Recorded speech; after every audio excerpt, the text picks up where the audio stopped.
Hello and welcome back to another video. In this problem, we are told that the sum of three numbers is 855, and one of the numbers, x, is 50% more than the sum of the other two numbers.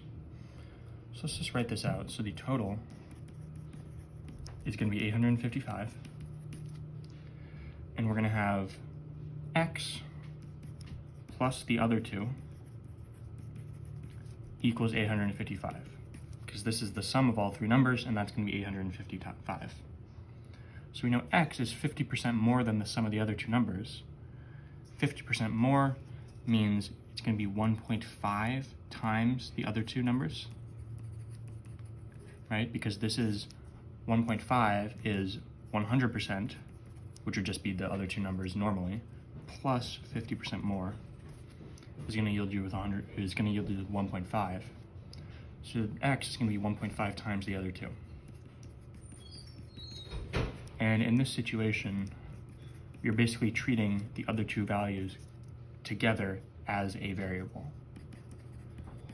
And you could go in and you could assign it another variable, but I'm just going to leave it as written out just so we don't bring in any more confusion. And then, so we have 1.5 times the other two plus 1 times the other two. 1.5 plus 1 means we have 2.5 times the sum of the other two numbers